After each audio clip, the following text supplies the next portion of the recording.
Okay. Well, glad to be back here on the call on Friday. It's always great to hear, your awesome voices when we get started. So let me, and sorry I got on a little late, just had to charge my headset. But, okay, well, let's get started. So what I wanted to talk about today, and I hope that everybody's going through and going through the YouTube channel and looking at some of the previous calls, because one of the things I want to make sure that you guys are doing is making sure you keep all this fresh in your mind as you're practicing. Remember, one of the things that or if you guys are new to the call or haven't been on the call, the whole time that I've been doing this series, it's what I focus on is personal development, and what I focus in is helping you guys reach your goals, reach your dreams, being able to manifest your desires, and we do it through techniques that I've learned throughout the years that I've put into practice and that actually have benefited me and my family. So I teach that because I'd like everybody to have the benefits that I've been able to have along with my family. So there's a series that I did for 8 weeks. I'd like for you guys to go through it if you can. It's all the first 8 weeks of the call. But let's go into the topic of today. So what I want to talk about today is thoughts, okay? And I want you to think about something. I want you to imagine that, well, first of all, let me take a step back. So every day, we don't just have hundreds of thoughts. Believe it or not, we have thousands of thoughts, okay? And what happens, as I've talked to you guys in the past, is we become a product of our most dominant thoughts. If we have positive thoughts, and once again, what are positive thoughts? Positive thoughts are thinking of things that you want. Negative thoughts are thinking of things that you don't want. It's plain and simple, okay? So, if we have thousands of thoughts going through our mind every single day, have you ever taken inventory of what type of thoughts you're having? And if you haven't, I'll just tell you, statistically speaking, 80% or more of those are going to be negative thoughts. They're going to be thinking of things that we don't want because we've been programmed the way that we're thinking about the problems that we have in a day. We're thinking about the things that we don't have, the things that we want that we don't have, that others have.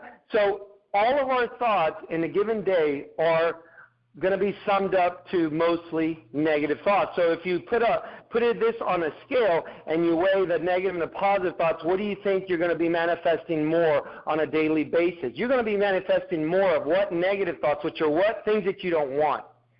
You think about the bills that you can't pay, you start getting more bills. You think about the pain that you have in your body, you start getting more pain. So we have to maintain this scale to tip to the other side. Now, are we going to get to a point where we just have positive thoughts? No, because we're human. And things happen during the day that cause us to have some negative thoughts. And that's okay as long as we go ahead and overcome those thoughts. And I've showed you, but I want to talk about it specifically how to do this on a daily basis, okay? Now, let's just take inventory of our thoughts. If we were to only have 4 thoughts in a given day, say God only allowed us to have 4 thoughts, and this is an example that one of my mentors, John Kehoe, so if you ever want to hear a great mentor of mine, John Kehoe, you can follow him on YouTube, Instagram.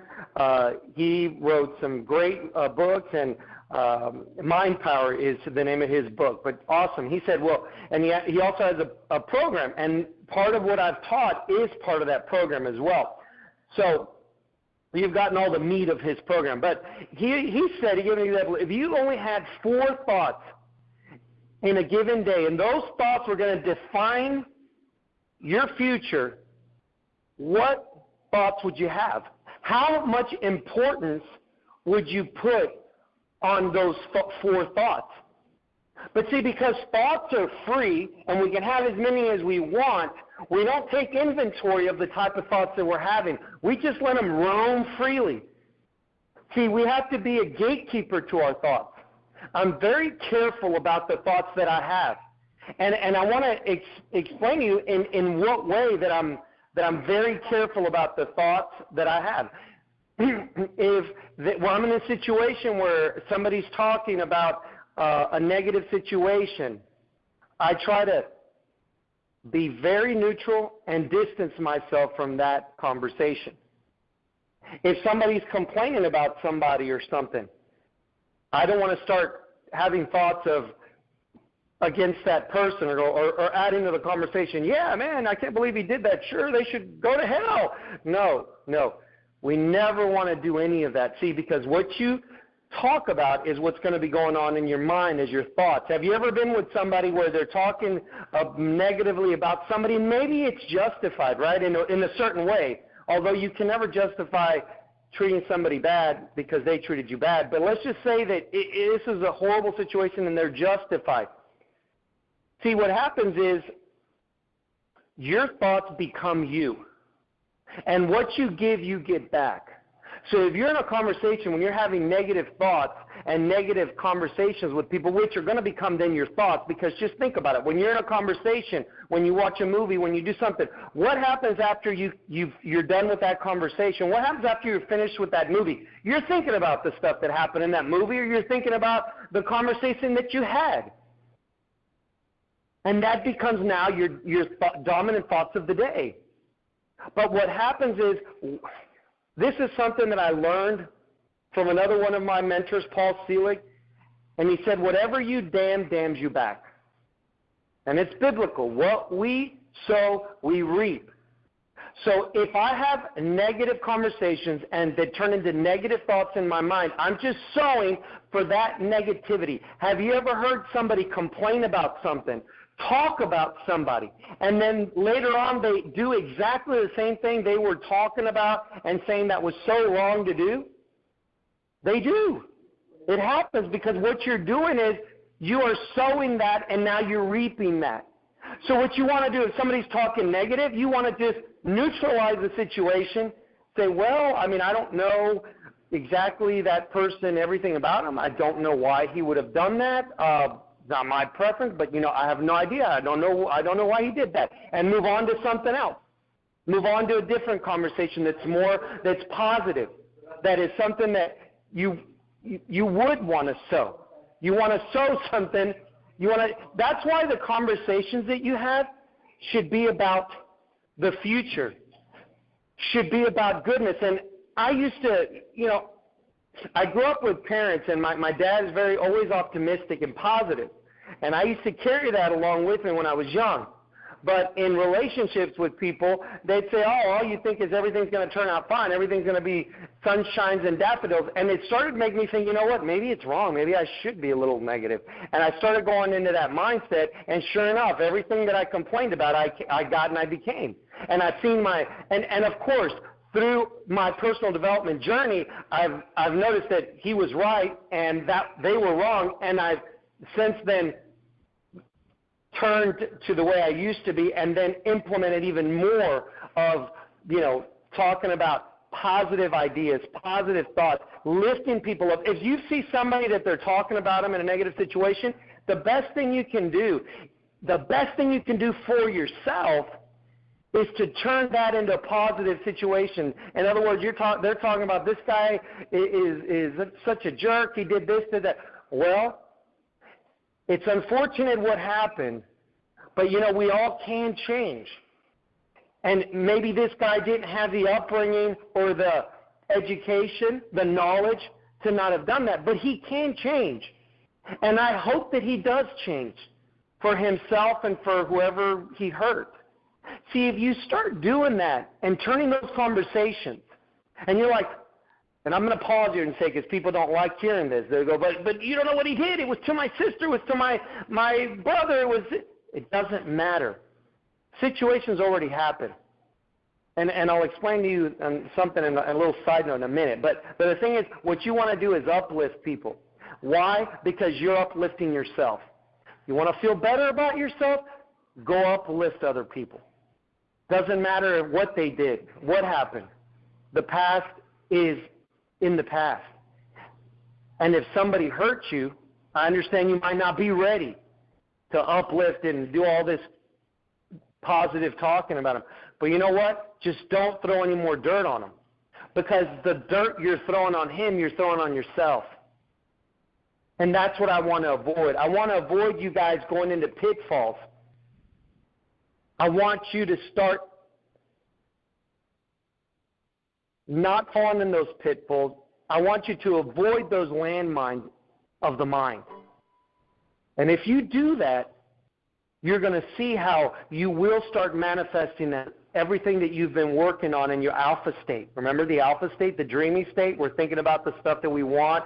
We have our little vision board pictures. Because you can't be trying to manifest goodness for your life and then go around having negative thoughts and negative conversations and going along with conversations about other people and what they've done. That's not going to work. That's like taking a step forward and then a step back, a step forward and then a step back. And then at the end of 6 months, you're like, Juan, this doesn't work. Well, of course it doesn't. It works. You're wrong. It does work. What happens is you are not tipping that balance, the scale, to everything that's positive and that you want. Guys, I've had that. I've had situations where, even with everything that I've learned, I fall in a pit. I fall in one of those pits where I step on a landmine, and I'm like, oh my gosh, and I just, get upset. What do you have to do if that happens? What if it's happening right now? What you got to do is you got to calm yourself down. You got to go into alpha state, calm yourself down. All those rushing negative thoughts, you go cancel, cancel, clear, cancel, cancel, clear, cancel, cancel, clear, and then insert positive thoughts. Because you can only have, the beautiful thing about it is you can only have one thought, even though you think you may have 50 thoughts at the same time, you can only have one thought at the same time. One thought. So it's either going to be a positive one or a negative one. A positive one, thinking about the things you do want. Negative thought, thinking about the things you don't want. So what do you want to do? You want to, as hard, as emotionally disturbed as you could be over some situation, cancel, cancel, clear, and think of the positive thoughts. And that's your lifeline, guys. That's what's going to make you be able to climb that mountain and achieve your goals, achieve your dreams. But we have to do it on day. That's the hard work. Everybody says it's so easy. They say it's so easy. It's not easy. It's easy if you only had to do it one time. It's easy if you only had to do it when everything is kumbaya and you're feeling great. But what is the difficult part that we have to make sure that we do is that when we're going through those situations that we just don't feel like doing it. I remember when I was sick with COVID and I felt horrible. My wife's like, remember what you taught and remember how you got to teach. I go, I don't want to hear that. But you know what? She was right. And after I said that, I'm like, okay, and started thinking about the positive thoughts. I started thinking about how I was getting better. I was thinking how I wasn't, in fever anymore. And little by little, I started overcoming. And little by little, I started moving forward until I was healed. But that is what I want you to focus on this coming week, is take inventory of your thoughts. Maybe this week just take inventory. Just have a piece of paper or something, or on your phone, put negative thought, positive thought, negative. At the end of the day, see how many positive and negative. And you're like, it's 50-50. It's going to be very difficult to manifest those things you want quickly. We got to tip the scale, guys, and we can do it. And we can do it, and we will do it. Because what my desire for you guys is to manifest everything that you want for your life so that you could be a channel of blessing for others and so you could teach others how to do it. And this world will be a better world because you lived in it. Because I lived in it. And that's the ultimate goal, guys. How many people are we helping to have a better life because we live? But first, you have to have the better life. You can't save somebody from drowning if you're drowning. So I want you to be a little bit selfish, and I want you to save yourself from drowning. Because then you'll be the example. Then you'll be the beacon of light. And then you'll be able to show others the way because you'll have the confidence that, yes, it's possible. And not only is it possible, I've done it, and I'm no better than you. You can do it too. All right, guys. Well, my time's up. I love you guys. Remember my mentor I mentioned today, John Kehoe, Paul Sillig. Paul Sillig is I Am the Word, awesome book. Read it, listen to the audiobooks, but these are great mentors of mine that will enrich your life as well. So I hope that I've enriched your life today. Have a great week, and I will talk to you next Friday.